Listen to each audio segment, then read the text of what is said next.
All right. Hello, everybody. Good to be here for another live. I am Jules Xenakis. I am the manager of partners and also a transformational recovery coach with Being True to You. And I'm joined by my wonderful friend and colleague, Deanne Adamson. She is the CEO and founder of Being True to You. And we are just so excited to be here with everyone today. So today, we're going to talk to you about the human experience. This is a topic that can be quite perplexing. There's a lot of different variables and facets to this, but this is a topic that Deanne frequently mentions and discusses in the coach training program. So we wanted to share a little bit of it with you all today. So Deanne's way of describing the human experience definitely gets you thinking and makes sense when you observe our own power as individuals to improve the conditions of our lives and align with our greater purpose and pledge in life. So Deanne, before we discuss today the perspectives of the human experience, first, I'd really like you to speak a little bit to what is the significance of contemplating the human experience and engaging in the existential conversation. Well, hello, Jules, and hello to everyone out there. Thanks for joining us for another live as we talk about some of the things that we do here at Being True to You. And as we talk about the significance of our fall coach training. Of course, we're looking for qualified coaches and new coaches all the time to join our community as we are expanding coast to coast and around the world.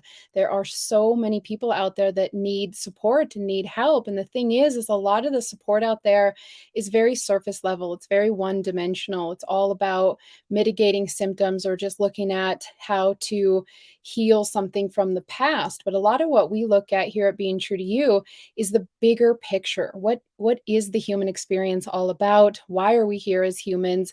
What's the process after we heal our trauma and go through our adversities and our hardship? What's the bigger picture that we're leaning toward? And so, we found over time that there's an existential need to fulfill underneath. And when we're not having that existential conversation about the human experience, which basically just means, what is the purpose of life? Why are we here as humans? Where did we come from? What ultimately are we to do here? Because if we don't have that conversation, a number of things are at risk. I mean, one, we're not thinking about our higher truth. We're not considering that we might have a spiritual vow in this life to fulfill. We're not contemplating our core values and what's most important to us. And we're just less likely to level up and break through our conditioning. I mean, since birth, everybody is conditioned to see the world in a particular way. And if we don't question that and we just assume that it's true, we tend to stay in a bubble of consciousness. And the importance of having the existential conversation about the human experience is so that we can break out of that and become disillusioned by the material world. Because right now, in modern reality, we are so fixated and obsessed by the material world. We're completely distracted by the material world. And then we forget the spiritual. We forget to have the spiritual conversation. And that's really what the existential conversation is all about, is thinking about, what is my bigger role here? And why do we have human suffering? And why do we go through all this stuff? And what is it for? Because our worldview and the way that we see things is going to affect the way that we show up. So when we do have the existential conversation, we're seeking truth. We're contemplating what's most important. We're looking at the bigger picture, and then we're more likely to dive deeper into the nature of life, and we're more likely to find that journey of our true self and be on a path of self-improvement, because we're actually having this conversation and thinking about this. Sometimes you'll hear people say that they've been born again. It's a common feeling when people actually wake up to their spiritual purpose. When we come into this life, we understand there's a material world journey that we go through that has all these rites of passages and turning points. But then there's that time in life when people have that spiritual awakening and they're like, oh, wow, I'm a spiritual being in a human body. And that's when people often will talk about being born again, because they're born to their greater purpose and their greater spiritual purpose, and then that helps explain the material world purpose. It helps to give depth to it. So in summary, the significance of the existential conversation is being in search for the truth and the true self and the path of the true self, and um, creating this pathway to ascend, to continue to break free of whatever limitation we're at and move up, so that ultimately we can fulfill our mission and vow in this life. Mhm. Yeah, also great, Deanne. Thank you. I really appreciate that point about, seeking truth and waking up to our higher purpose here. I know for myself, finding, going through my spiritual awakening and finding really my purpose and mission in life, that's what I needed. And that's what helped really bring me out of the depths of my suffering, was realizing that, like, oh, there is more to this life than I thought, and I can really put myself in a mission, purpose driven life. And coming to being true to you and going through the coach training was really a huge turning point in me for that. So thank you for all of that. And so next, before I ask you to share a little bit about your own perspective of the human experience, I'd really love if you could talk about the influence of one's worldview in trying to understand the human phenomena. There are so many different schools of thoughts and worldviews and paradigms and thinking of trying to understand the world and make sense of our existence on this world. And the someone's worldviews and beliefs really dictate the way that they look at their own life, they look at life in general, and the purpose of being here and how to live their lives. However, with that being said, I've noticed that a lot of people can't clearly define what their worldview is or where these beliefs are stemming from, but they have really strong feelings and beliefs that come from somewhere and really dictate the way to live their lives. So, for Mhm. example, this life is insignificant and it doesn't matter if I live or die. We don't know where that comes from, but some people feel very strongly in that, and it really dictates the way they live life. So, my question to you is it a prerequisite for people to first understand what worldview you're operating in to have this conversation? And if so, will you please speak to the influence of worldview when trying to understand the human experience? Mhm. Yeah, it's an important question and kind of a deep question. We're kind of diving in today. When you talk about the human experience, it's not really a surface level conversation. Something I think about a lot is worldview, and how there's so many different paradigms of thought, like you said, different schools of thought globally now. And in one hand, that makes sense. There's a lot of different cultures and religions and spiritual doctrines. On the other hand, it can be very confusing for people. And so, to me, what I see is there's a mainstream worldview that has been sort of fabricated by society, and that is the worldview that sucks you into the material world, right? That's the worldview that gets you projecting your problems and your solutions outside of yourself. Everything that we see is really that projection of the material world, and then we get stuck in that and we're not seeing above that. And so I think it's, a good start to just contemplate what your worldview is, and think about that. How do I see things? What is my conditioning? Because ultimately you want to confirm if you agree with it. Again, we're all conditioned at birth through different things, whether it's our family system and our cultural background, or whether it's, our school system, society, our peer network. And now with social media, there's a lot of narratives coming in, and we have to really look at where those narratives are coming from, because anything from the material world is designed to suck you into the material world. I mean, there's a product and there's a service for everything, and all of those products and services are going to have a narrative attached to it. And all of those narratives are for comfort, relief, feeling good, pleasure, reward. And so it's really easy to um, buy into all of that. And again, we're not looking at the bigger picture. And so when we start to assess our human experience, if we are in a worldview that doesn't align with our true self, our higher purpose, then again, we're going to show up each day mentally, physically, according to what our beliefs are. So I think it's just a good start to contemplate, what is my worldview? What are my beliefs? Where did they come from? How are they serving me? Does it challenge me to be my best self? Does it help me to understand the tragedy of life, the suffering in life, the hardships that we go through? And does it encourage me to follow a path of ascension, and leveling up? Or is my worldview very materialistic and secular? And that's as far as it goes, because you're only going to go to the degree that you perceive the importance of going, and to the degree that you think you're capable of.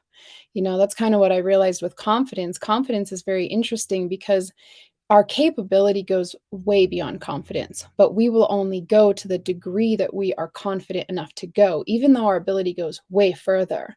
And so it's very similar with worldview. You're only going to cultivate yourself to the level that you believe is significant and that you believe that you're able to. And what we see with humans, from our great ascended masters, whether it was Christ or Buddha or other spiritual teachers, our ancestors, you can keep going. There is no limit to the human experience. You can keep going physically, mentally, emotionally, and of course, you can keep leveling up spiritually. And so I think anytime we're going to talk about the human experience, we really want to just reference the worldview, because your worldview is going to dictate, how you show up in this life, and it's going to dictate how far you allow your mind and your consciousness to go.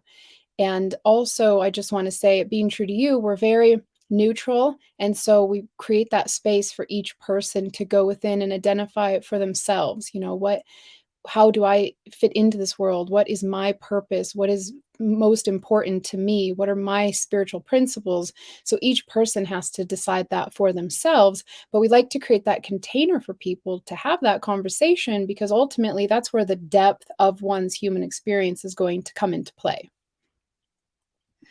Yeah, amazing. I just resonate so much with all of that, Deanne, and it really makes a lot of sense to me. And I think especially the neutrality piece and coming into coaching, you really have to get solidified on your own worldview and where your beliefs are stemming from, so that you can hold that neutral container for your clients to do the same. And if we don't know where our biases and blind spots are, then how are we going to be able to hold that space for our clients? And that was something that I realized was really important going through the Being True to You coach training, is I really had to sit with myself and contemplate and authenticate my own worldview and be like, oh, okay, I get it. And it's interesting too, like I've noticed a lot in my own life, just sorting through the different layers of disillusionment and waking up to these higher truths in the world. My focuses and drives in life have also recalibrated to like my highest knowing. And it's true that we can only allow ourselves to go as far as we're willing to go and see beyond. And I really love what you were saying too about that confidence and the capability. And I think that's just such a metaphor for life in general and our deeper understanding of it all. And it really makes sense too that an unchecked worldview makes someone more susceptible to just kind of accepting any old narrative as their truth, when it's really not like that. And it's important that we do seek the truth, because anything that's less than the ultimate truth, it's really going to inhibit a person's clarity, direction, and growth of the true self and what they can accomplish. So thank you for all of that. And moving now on to the human experience, a person's perspective on the human experience really determines how people show up for this experience, as we've been discussing. So, Deanne, can you speak a little bit more now about your perspective of this human experience and how this ties into our transformational recovery coaching approach here at Being True to You?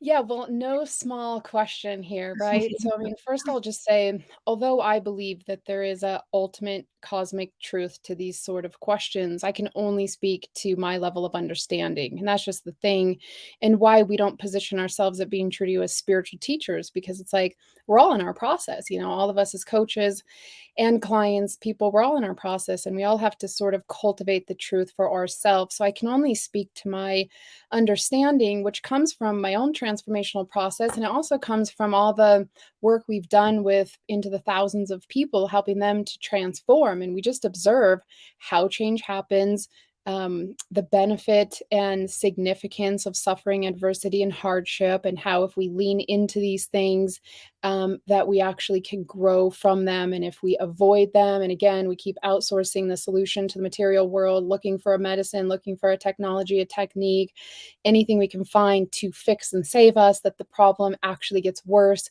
And so a lot of this is, well, from my own spiritual practice and my own personal transformational experience, and then just like watching the human experience and observing it. So I'll speak to that, and also saying it being true to you. Again, we hold that very neutral space for people because we all have a different understanding and we're all at different levels, and we all have sort of a different lens in which we're looking at it. Even though I do think that there is only one cosmic absolute truth, we're all at different parts and seeing different parts. And so what I can share about this, and I would say this is kind of the foundation of our transformational recovery process, which is really a cultivation process, a cultivation of elevating the human being, and really achieving that beingness, right? You're a human, but what makes you a being? It's that cultivation process and that spiritual ascension. And so I would say for me, my understanding is that the human experience, well, I understand the human experience to exist in a world that is created for spiritual cultivation and personal growth. And so, what that means is that, it's my understanding that we're spiritual beings having a human experience, and that the spiritual side of life is hidden because we each have to enlighten to it on our own. So, what that would mean is that souls inhabit earth, into a human body to learn and to grow and to cultivate to higher realms for the afterlife. And that it's supposed to be hard. Life is supposed to be hard. We're supposed to have challenges, conflict, um, tribulations, and tests. And it's kind of like all throughout life, we have different tests. And the thing is that everybody has different challenges. I mean, of course, we come into this world and we go through this world with different advantages and disadvantages. In essence, things are not equal. People have different deck of cards that they've been dealt. And I think a part of that process is really coming into acceptance of, okay, this is my human experience, whether I chose it on a soul level or whether this manifested for particular reasons that we don't necessarily fully understand. You're, as a human, you're accepting, you're owning your own experience, and you're taking that responsibility to cultivate with what you have. And so these principles of ascension have been taught throughout religious and spiritual practices throughout history and around the globe. It's not really a new thing, but in modern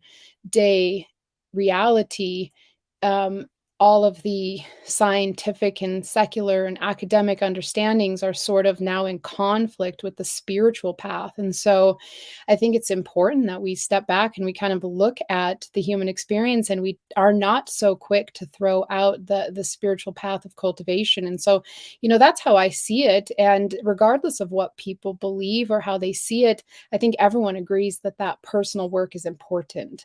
And, looking within, refining yourself, finding your own shortcomings, releasing attachments, forgiving people, making amends. That's what cultivation is. Cultivation is forbearing the tests and challenges that come, not shying away from them, projecting them, complaining, being entitled that somebody else should come in and fix the problems for us.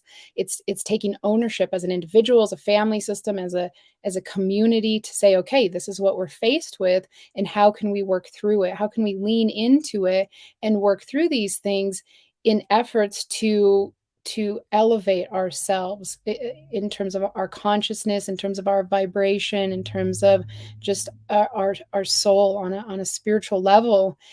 And then also we're unblocking the heart, right?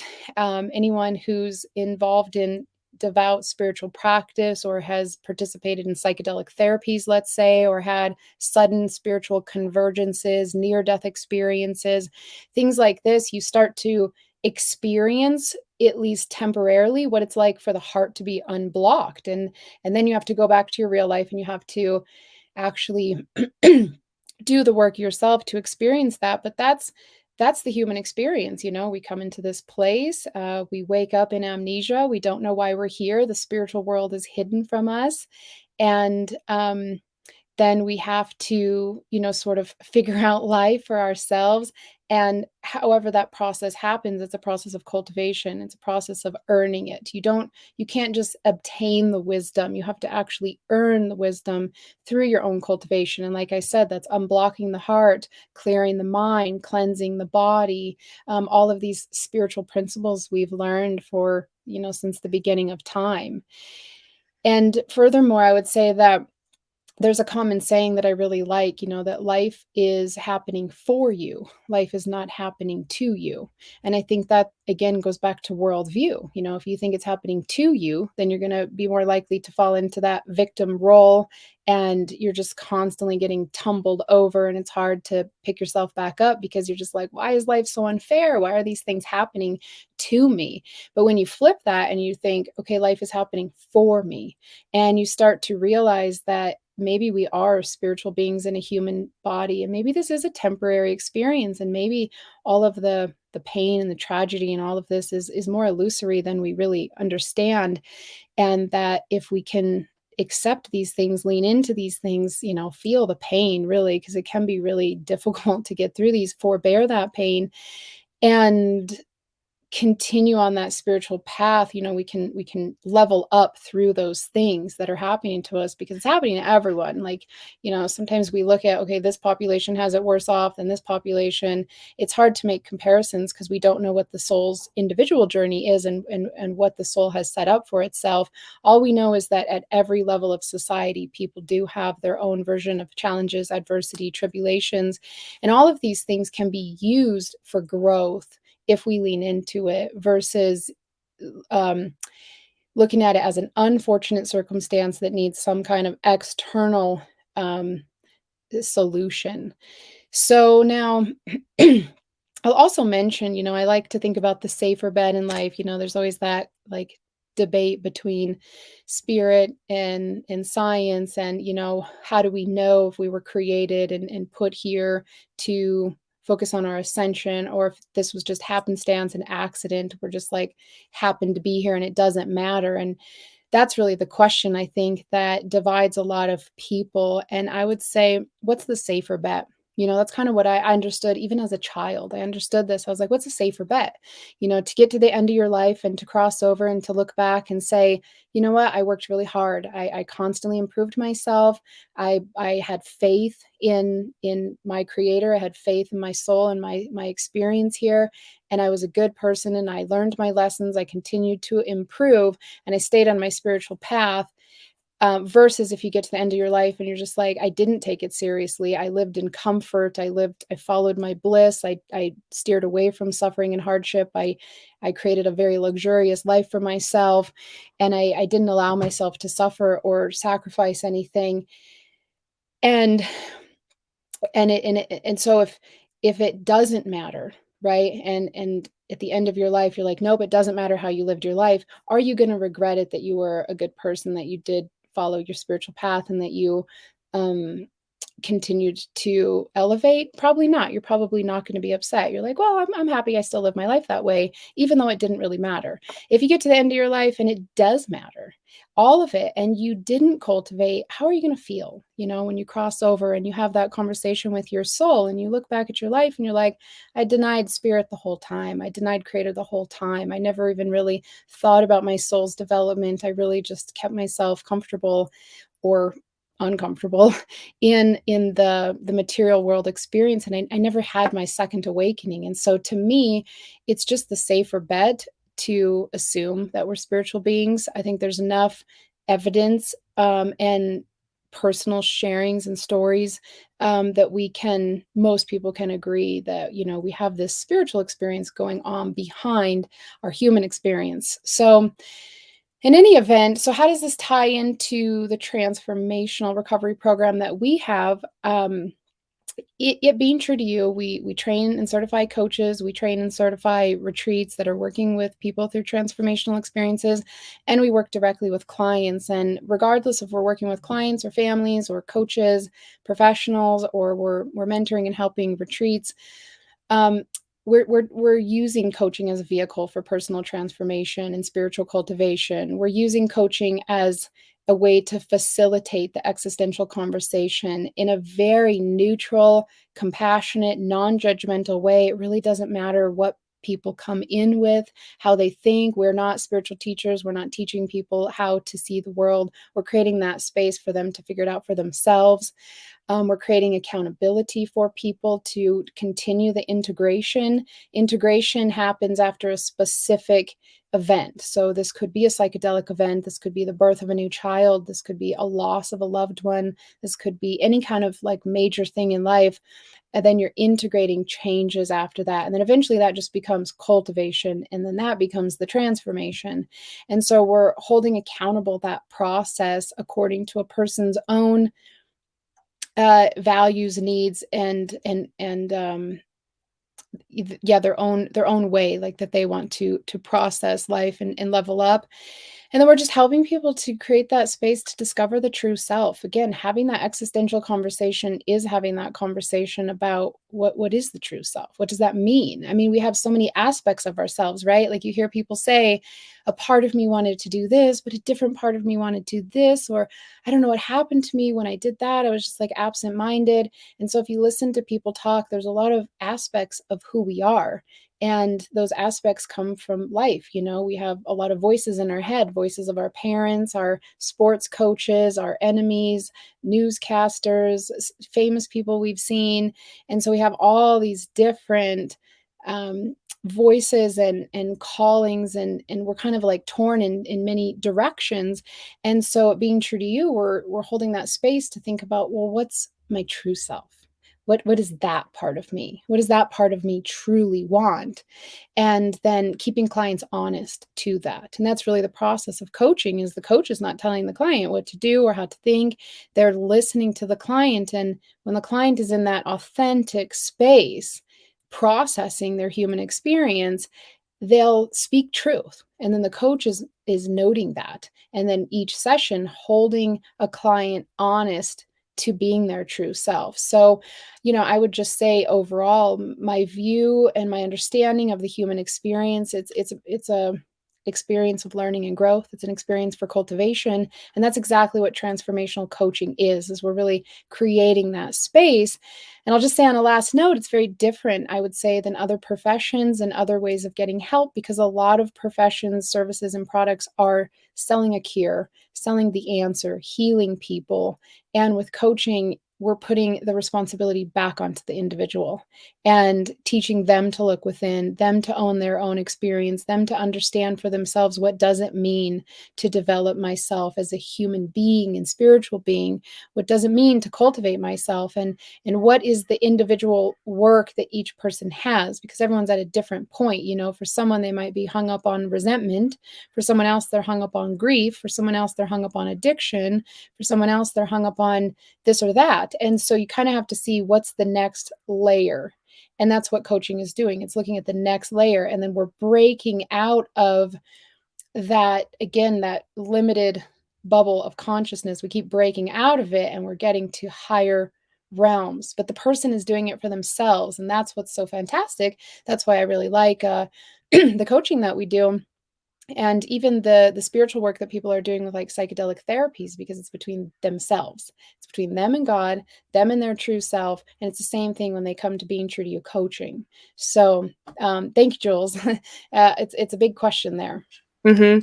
Yeah, definitely big questions. We're kind of diving in deep today with this topic. So thank you for, really clearly articulating it at this level. And yeah, I really love the point that you were talking about with taking the safer bet. I remember it was probably about a year ago now, I had a conversation with you when I was really struggling with a pretty big tribulation in my own life, and coming to a deeper and higher level of understanding on the path of my true self. And just really contemplating things things quite deeply. And you said to me, you were like, Jules, cultivating the path of the true self, if you're wrong, then you're guilty of working every day to be a better person and to, have a deeper understanding about life. And that's a bet that I'm willing to take. And like you were saying, we can go back at the end of our lives and really look at, okay, like I showed up, I accepted and went headfirst into challenges. I showed up more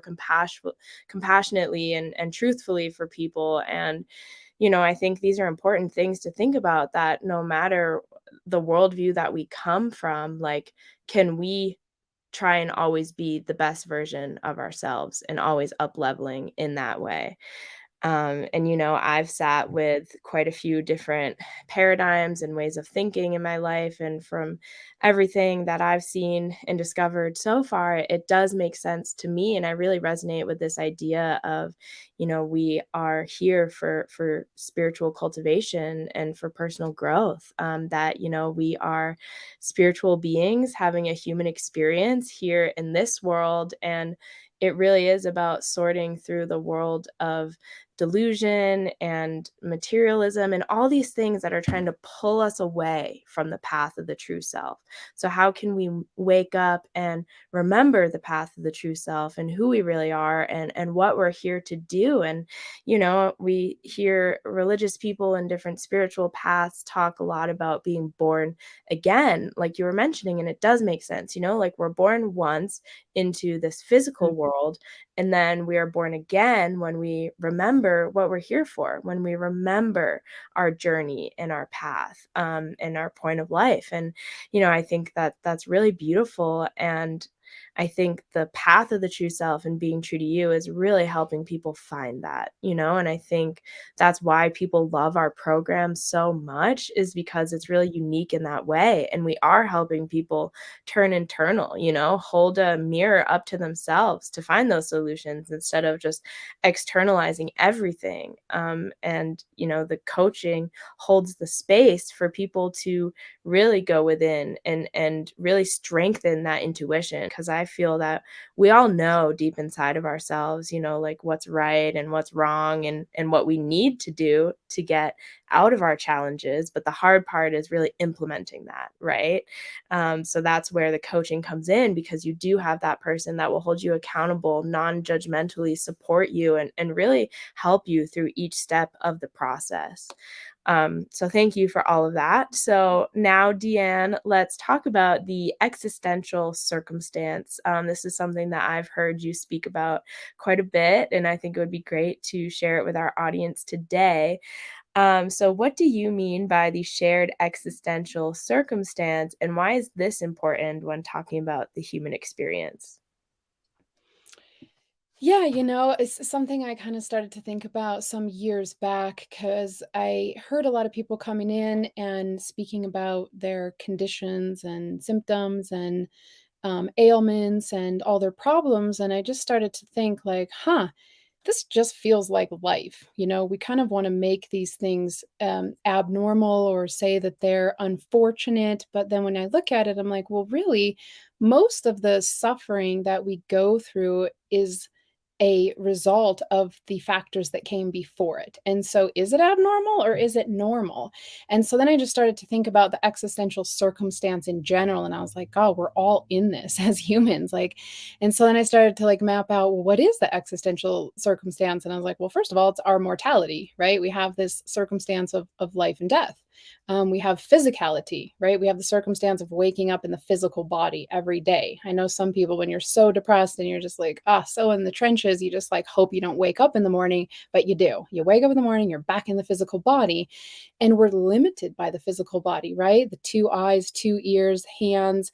It's like, because our spirit has been put in this body, we can only now perceive a limited aspect of the cosmos into our 5 senses. The only way that we can get to those 6 senses is through spiritual cultivation. So that's part of our existential circumstance.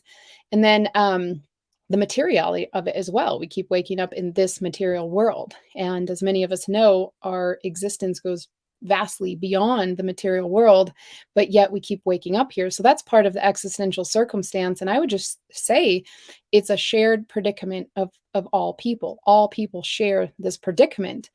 Furthermore, I would explain this by the conditions of being alive. There's just conditions to being alive. And as much as we want to fight them and make it wrong, it's just how it is. And those conditions are that we have to show up. You have to actually participate.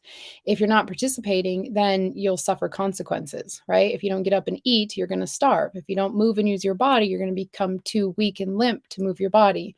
You have to participate in the family system, in the community. You have to fulfill responsibilities. If you don't, then people are going to be upset with you, and you're going to have conflict, and then you're not going to have connection. And so that's part of the conditions of being alive, is that you have to participate, you have to show up, you have to do some degree of basic responsibility, or consequences will set in. And that's part of the predicament as well, is that there are consequences of our actions, and there's consequences of just being human in this world. And that's hardship, that's tragedy, and it's just a part of life. And oftentimes we want to make it wrong and search, up and down to the ends of the earth for the solution to something. But I always like what Wayne Dyer said. Wayne Dyer had a book, There's a Spiritual Solution to Every Problem. And I read that book, probably 15 years ago, and I was like, wow, it's true. Like, there is a spiritual solution to every problem. But that's kind of like the hidden thing that people have to discover for themselves. And so, anyway, back to the existential circumstance, we all come into this realm unknowing. And I think that's something that all people share. We're born, and it's like our memory from our eternal being before this has been erased, and we come into this place of mystery. And again, we can only experience things with our five senses, essentially, until we learn how to go beyond that. And so we kind of share that predicament of, whether or not to stay in the material world, the matrix, so to speak, follow a life of comfort, go through the motions of school, teenage life, becoming a young adult, going off to college, finding a career, getting married, having a family, saving up for retirement so that you can enjoy, the hard work that you've put in the latter part of your life. And so that's kind of the material world, just in a basic sense. I guess in the Western world, what our mission is all about. But the predicament is, do I stay in this bubble, or do I wake up and allow myself to wake up and find that spiritual path? Because I would say every single day we choose to either be in the illusion, or we choose to be disillusioned. And it's just really a choice that we're making, whether we realize it or not. We're either moving toward our awakening, toward our ascension, or moving away from it, right? And so when we turn away from it, well, then what happens is that we're not facing our truth, we're not facing our pain, we're not facing the reality of things. And so the debt compounds, it builds up, and then basically we just keep delaying the problems. We're not dealing with it. And so if you look at things like chronic addiction, depression, anxiety, insomnia, obsessive compulsiveness, anything like this, consistent relationship breakdown, financial bankruptcies, anytime we have these like chronic problems, usually it's because we're turning away from our truth, we're turning away from the pain, and it's compounding. It just keeps getting worse and worse and worse. In the reverse, when we actually turn toward our truth, toward our pain, toward the reality of things, we start to awaken. And that's hard, because with awakening, we have to take responsibility, we have to face that discomfort, and we have to find some kind of discipline to live our life better, to be healthier, more conscious, more patient. And so that's part of the existential circumstance and predicament, is like, okay, do I just live life as it's been preordained for me? It's been preset, just going through the motions of the material world, or do I break that conditioning and cultivate my spiritual self and go to the next level? And I think everybody has that potential and capability, and ultimately I believe that's what we're here to do as souls. And that existential circumstance and the conditions for being alive are hard on purpose. I think that's really the point of coming here, is to experience that hardship and that pain, and to be able to use it for growth. And it's challenging, because part of the existential circumstance is the forces that work against us. So I've often called this the oppositional force field. Um, in religious terms, they'll call it like, the satanic forces. In everyday modern terms, we might call it a variety of things. But I just started calling it the oppositional force field because I was like, wow, there's definitely like forces that work against our ascension. And that can be like anything from negative thoughts to heavy emotion to drama, any kind of attachment, addictions, to even like, people, places, and things, and in propaganda. There's so many things that are like pushing down on our ascension. And so it's difficult. And some of those things feel good. It doesn't feel bad, right? There's the negative things like our limiting beliefs and our fears and our resistance and our defensiveness. Like, obviously, that stuff's holding us back. And then there's the things like desires and temptations and the feel good stuff, which is really difficult too. And that's part of our existential circumstance, is like going into the material world and creating a perfect life. Like, that's desirable. It feels good. And in the modern world, it's not that hard to actually avoid feeling pain and dealing with things. But that's the predicament. Do I wake up? Do I lean into my work? Do I take advantage of my precious human experience and work on these things? Or do I just say, I don't believe any of that, there's no proof of it, and I stay nestled into my material world life, constantly finding the next comfort. So anytime the pain comes up, oh, don't worry, I've got this medicine, this substance, this behavior. I have all these things I do to keep myself in a place of comfort, right? So to me, that circumstance is always at our heels. And one way or another, like, it's also calling us forth. So we have the oppositional force field pushing us down, that's creating the resistance to our growth. We need that polarization, right? That force to push down to make the ascension harder. But then we also have the forces pulling us up. And, that's really, I think, the voice of the true self, our creator speaking to us. All of the, angelic beings out there, depends on how people think about it, the positive thoughts, the heart's calling, the intuition, the blessings, the miracles. It's like all of that stuff is actually calling us forth. And the problem is that when we're in a very comfortable place, we often don't hear those callings. And so what happens is adversity sets in, hardship sets in, crisis sets in, which we can talk about next, is the crisis aspect of it. Because when that sets in, that's usually when people will start to seek the spiritual path. Usually there has to be some kind of suffering, hardship, adversity, major tribulation, something that really tests people to their core.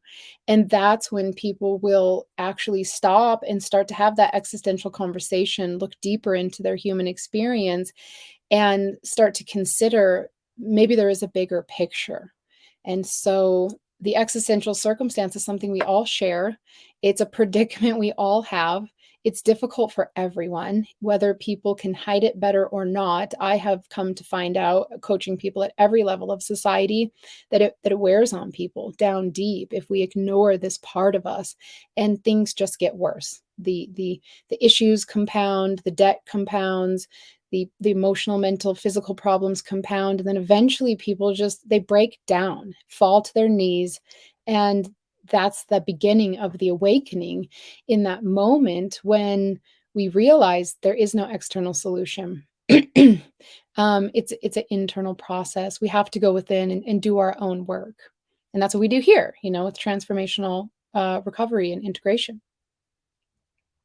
Yeah, beautiful, Deanne. Thank you so much for all of that. I know these are big questions today that we're tackling, so thank you. I just think you're doing a great job with everything. And yeah, it's interesting, like in the beginning, how you were talking about the limitations of this material world, and it made me kind of chuckle to myself thinking about when I was a little kid, like a little kid, like a toddler. I just hated having a human body. Like, I just felt so limited by it, and I hated it. And I think now, as I've grown older and started to look at that, I think I knew, like, how my soul knew how limited I was in this body here. And I was like, man, I don't want to be a human.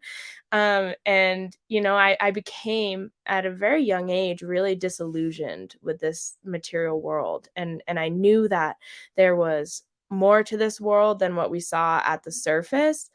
but no one was speaking to me about that, and there was no place where I could really share that. So I saw all the pain and suffering and the chaos in this world, and I didn't get why no one was questioning it. And so I fell further into the illusion and things like, destructive behaviors, substances, impulsive, reckless behavior, to try and just not have the human experience. And then it was really when I hit my breaking point and then had my spiritual awakening that I was able to see, like, oh, there is that whole other side, that is that deeper meaning and purpose, and I just needed to wake up to it and find it and get on the path of the true self. So, thank you for all of that. And yeah, so far today we have looked at the significance of the existential conversation in general, the importance of authenticating one's worldview,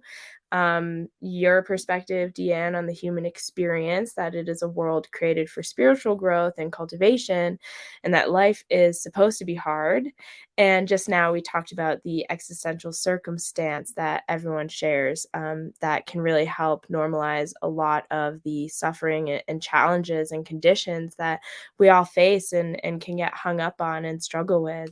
So, it makes sense when we lay it out like this and look at the conditions for being alive, that most of the suffering that people experience is to be expected at some point. Like, this is a life where we are supposed to work hard. It's not supposed to be comfort and luxury. And it's just a part of any number of conditions of being alive. That it's interesting because in our modernized world, people get really surprised and upset when these hard challenges come, and they look for it's so easy in this world to externalize our solutions, and there's lots of actors at play that make a lot of money off of our suffering.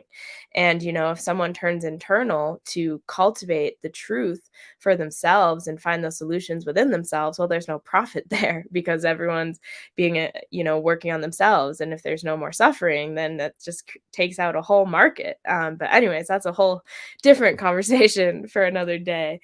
I think, it just means it makes it really hard in this modern material world for people to take responsibility for their own things and take responsibility for really going inward to help themselves.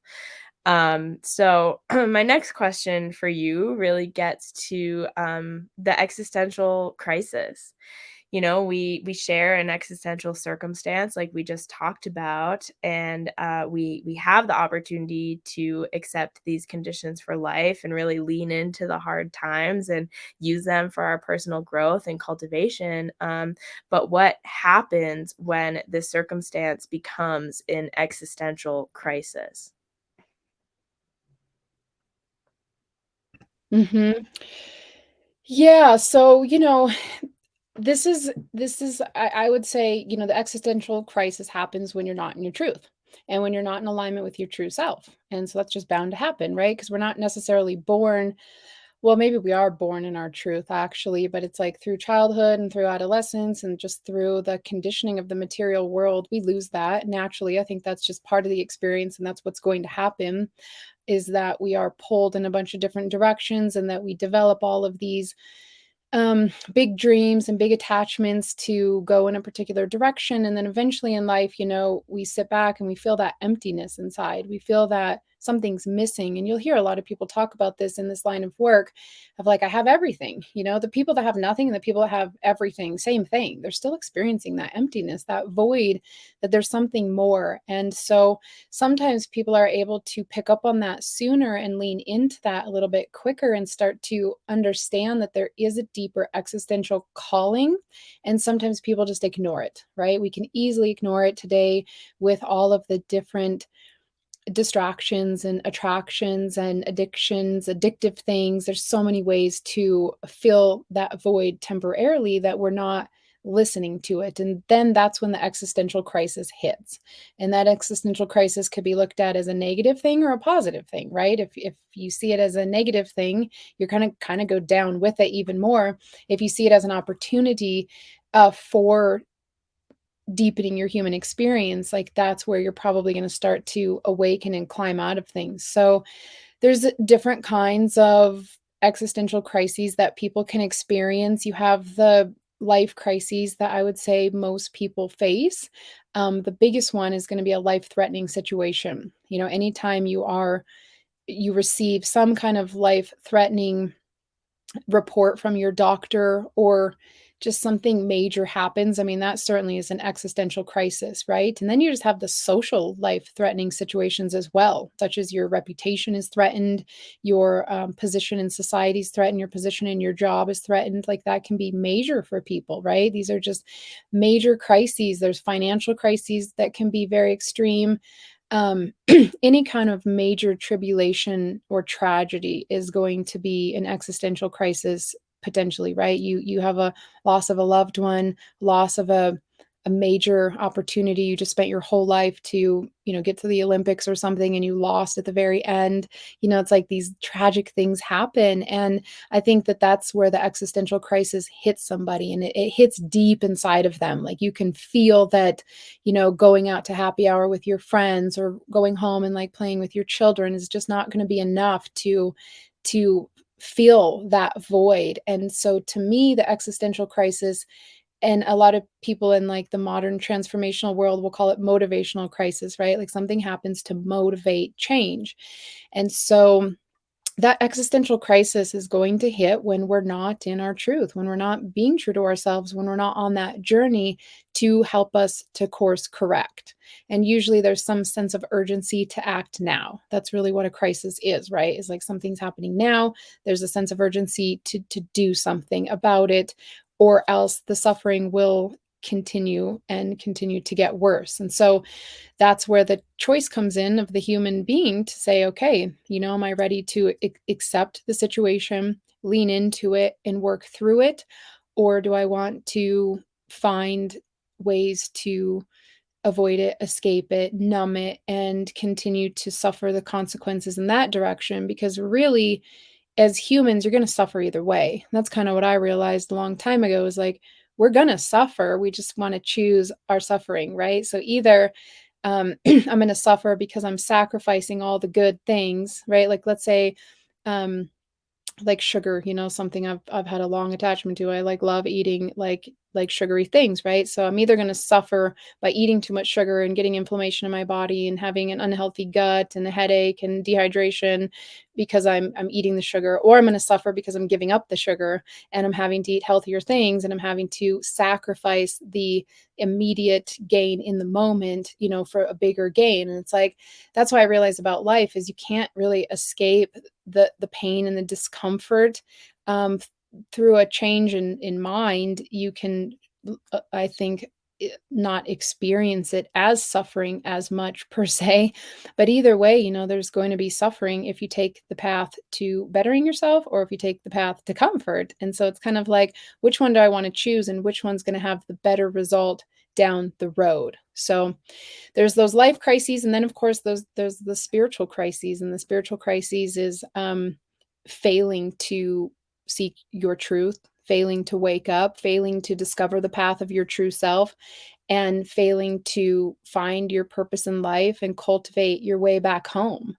Ultimately, I would say that the spiritual existential crisis and in the core tragedy is not finding your purpose and not fulfilling your vow as a soul in this life. I mean, personally, I feel that this life is so sacred, so special, so unique.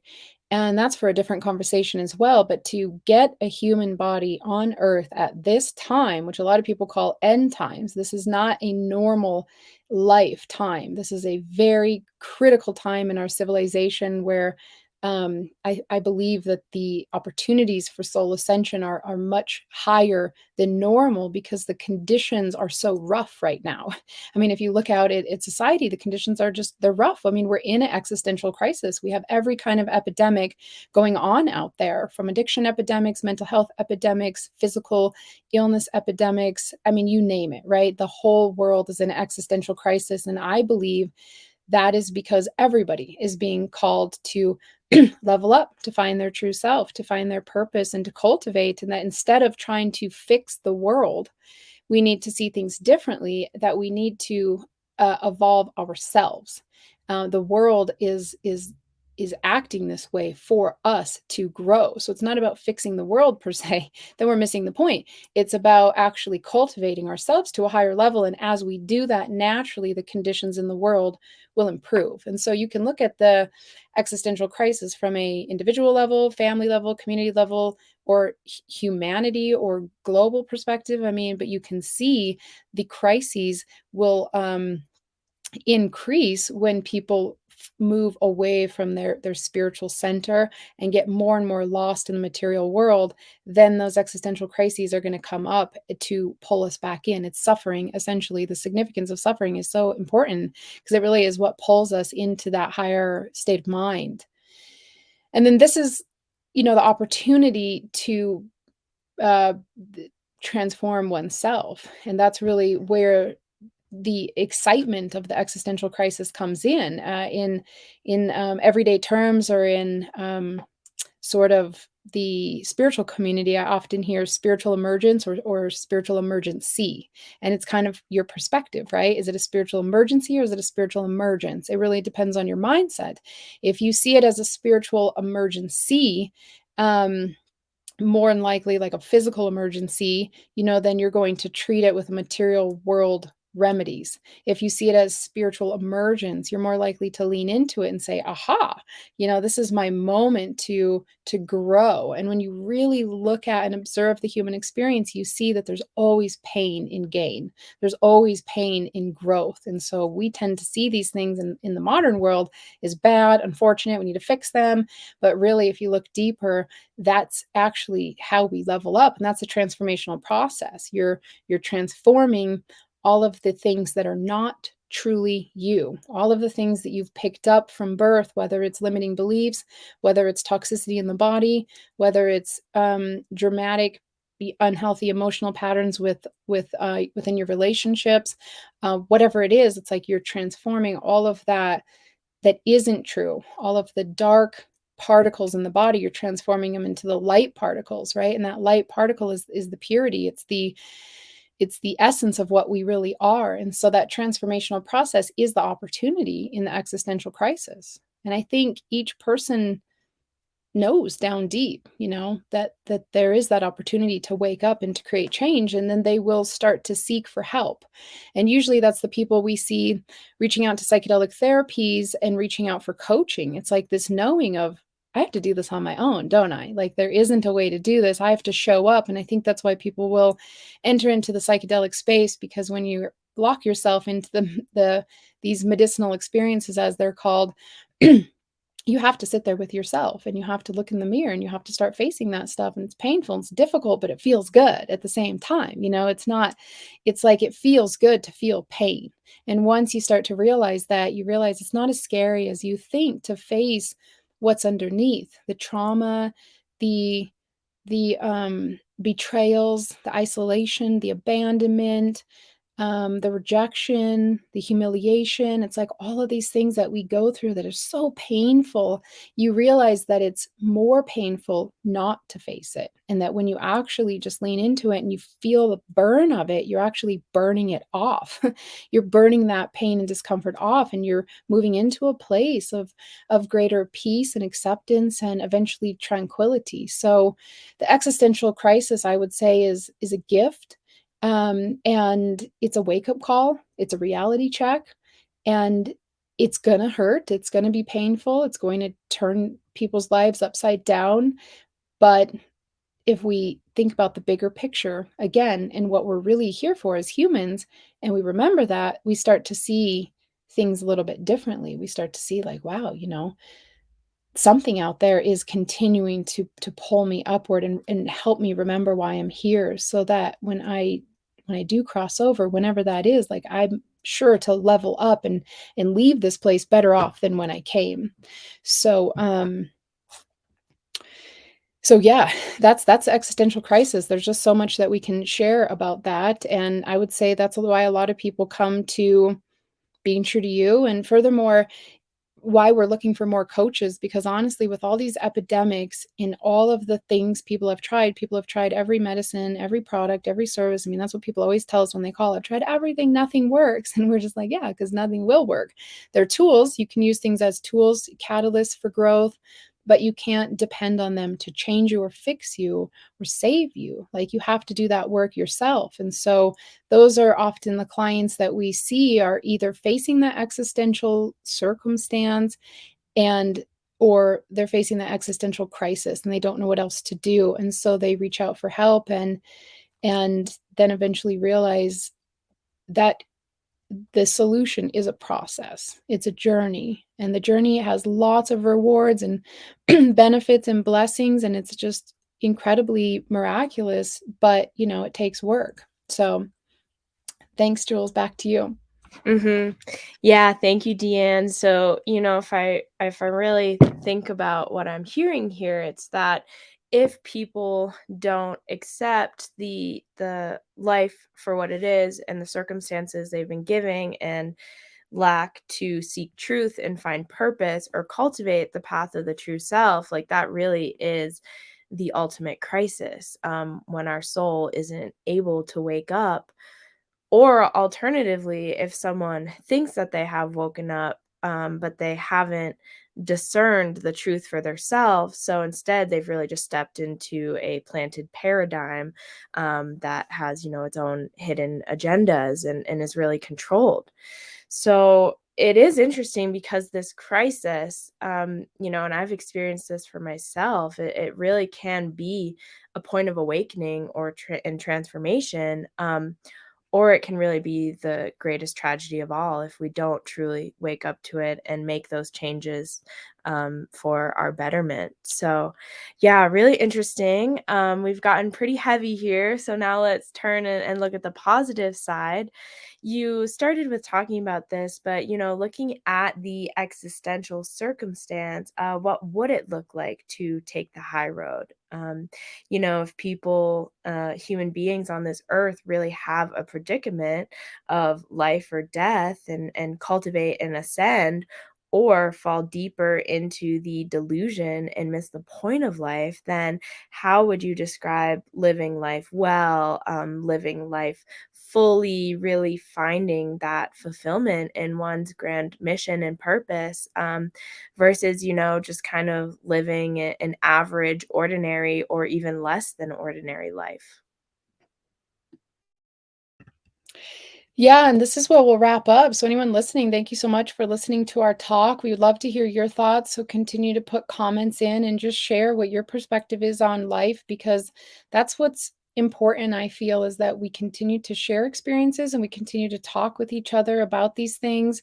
A lot of times we avoid the sensitive conversation because there's disagreement and there's contention. It's like, the sensitive conversations tend to be the most important and significant conversations, and so I think it's important that we keep talking about these things. We don't have to agree, we don't have to see things the same way, but I think when we do come together and have these conversations, we actually do usually find common ground and see that most people have a very similar understanding of things. So, to your question, what does it mean to cultivate? I would say this just speaks to the journey of the true self. This speaks to what is personal cultivation? What is spiritual cultivation? What does that mean? And for each person, I would say, you have to discover that through your spiritual practice and your spiritual principles. But for me, it's a lot of the things I shared today already. First of all, taking ownership of the human experience that has been given to you.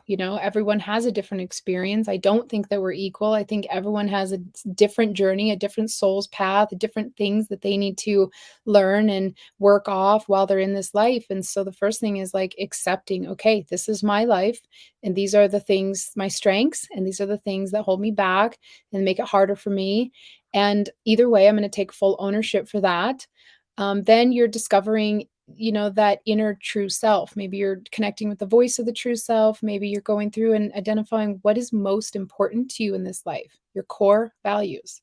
Um, that is something that's really overlooked, is core values. I think each person should really sit down, um, at several points in life and just think about what are the 5 most important things to me in life? What are my core values? When I am 90 years old or whenever, like I'm toward the end of my life and I look back, what will have been most important, right?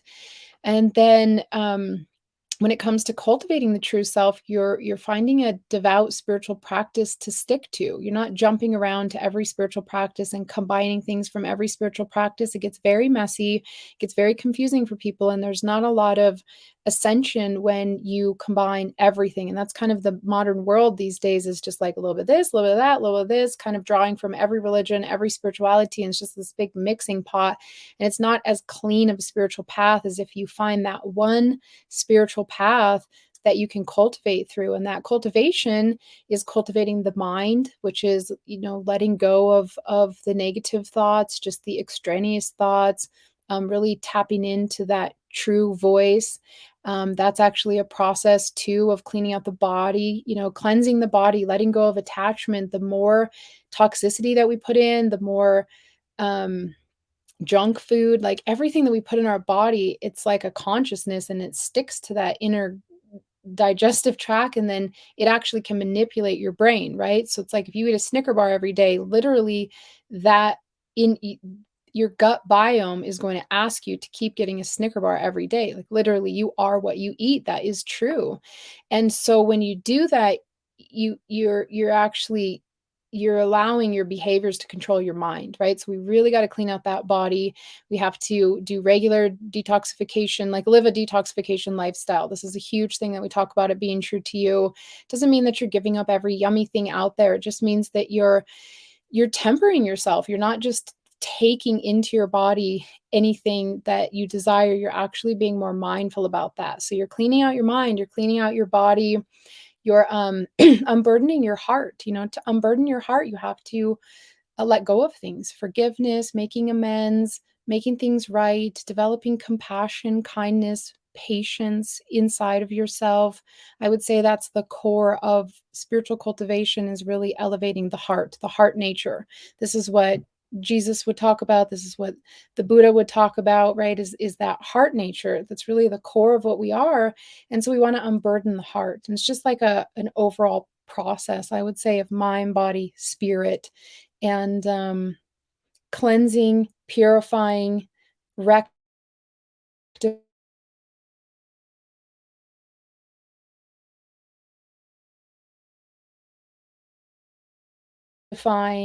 distance. You start to tap into the spiritual worlds around us. You start to get that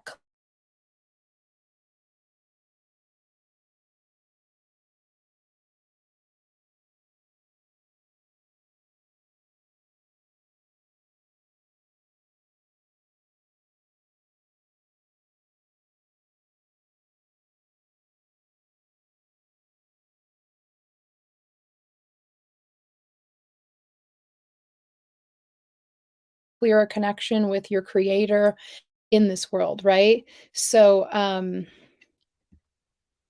okay. Is it working, Jules? Okay. Yes. Sorry if we froze for a minute.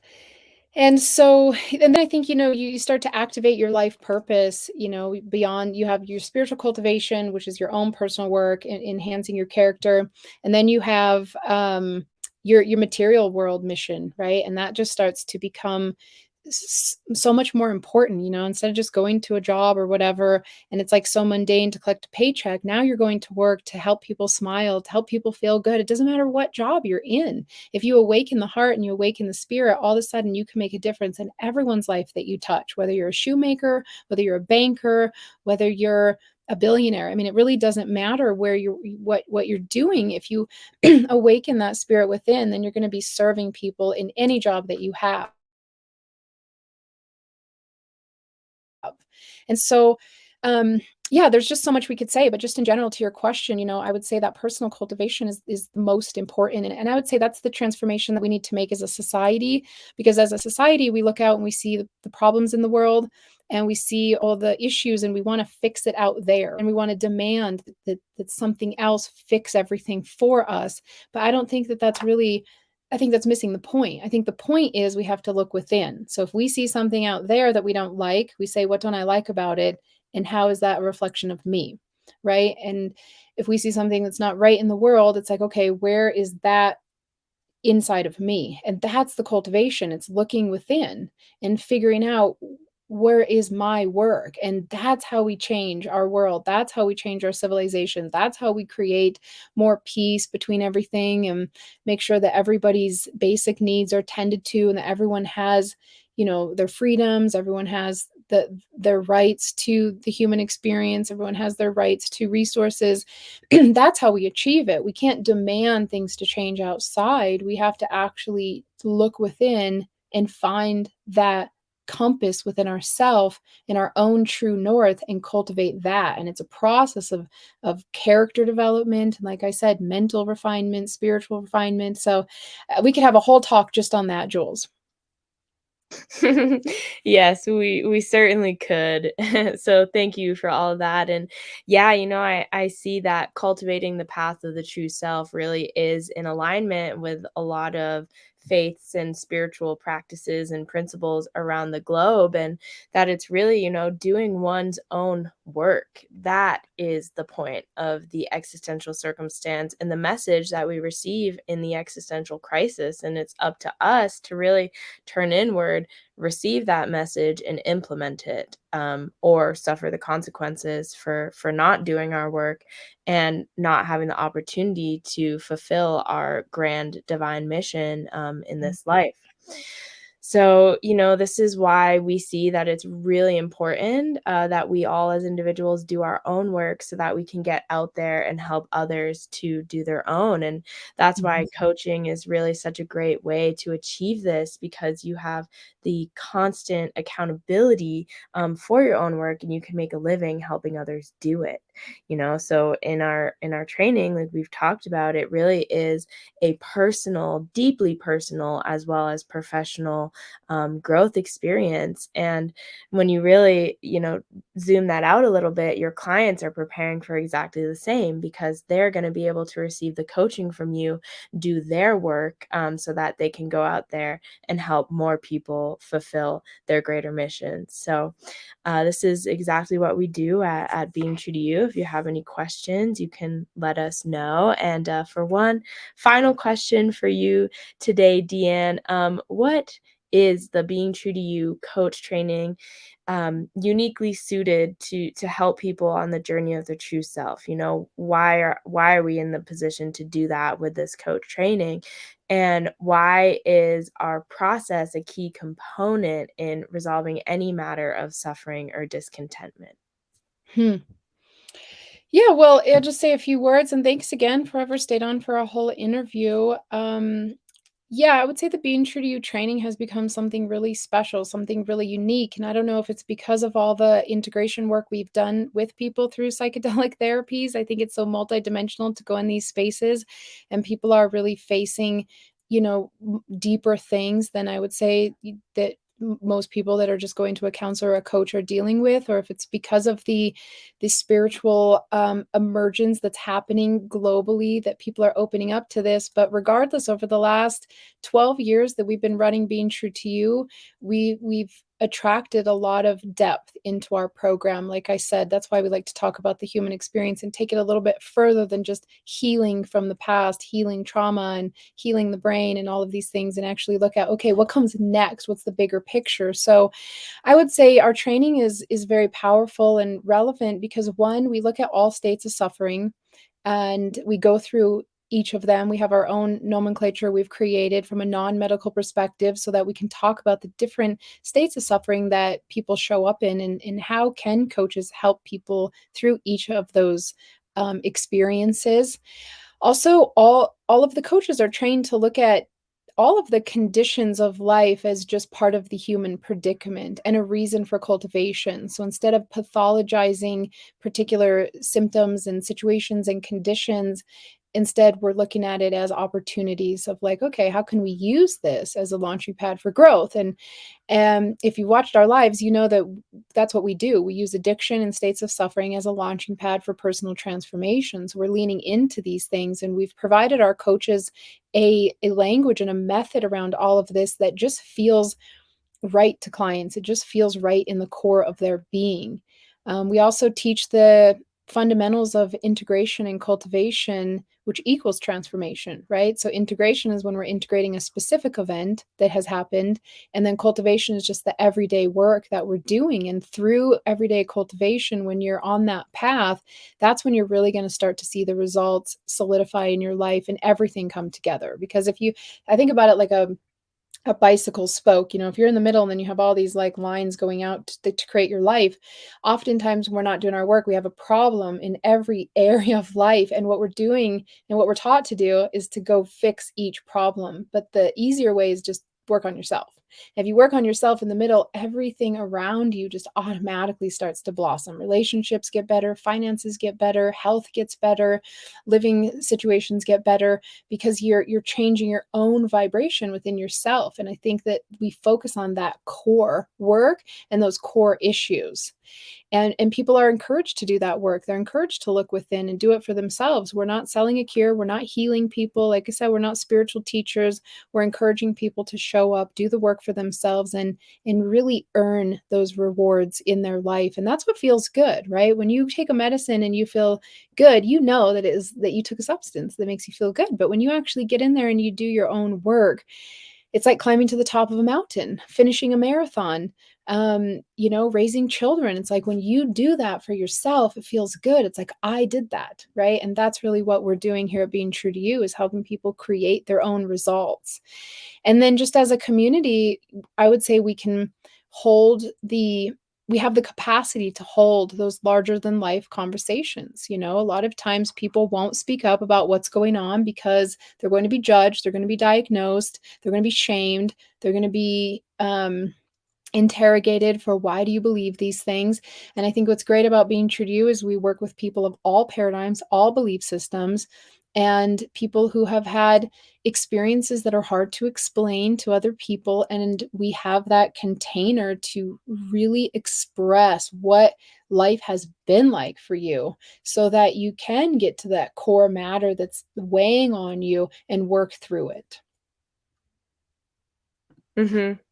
Yeah, beautiful, Deanne. Thank you for sharing all of that, and thank you for sharing everything today. Again, I know it's a deep conversation, and we could go on much longer about all of these questions. So, if anyone listening has any questions for us regarding anything, just please feel free to give us a call or send us an email. These are things that we in our community have spent a lot of time going into pretty in depth, because we feel it's really important to understanding, the existential circumstances for being alive, and the different existential crises that might come up. And, as coaches, we've all been through our transformational process, and we're at different phases of our process, and we've all had different shared experiences that have gotten us to this place, but we can all come together and really offer a unique view, of the human experience. And I think that's what I love so much, is that, and really in coaching, it encourages people, like, it's not a one size fits all model, right? Like, we're all very individual, and coaching is so customizable, because it has to be, because the answers have to come from within ourselves. So I just really love that about our community and everything that we have to offer. And with that, we will sign off for today. Thank you very much, Deanne. Thank you everyone for listening, and we will see you next time. Thank you, Jules, so much. It was so fun. And thanks for all of you guys listening, all your comments in the chat box. We look forward to continuing this conversation, hearing your perspective, learning from you, and just being on this journey with you. So thanks so much. Check out our training. Our fall coach training starts early September. We're in open enrollment right now. So reach out to beingtruetoyou.com or give us a call, and we'd love to meet you and hear from you. Okay, everyone. Thank you so much. Have a beautiful rest of your day. Awesome. Bye.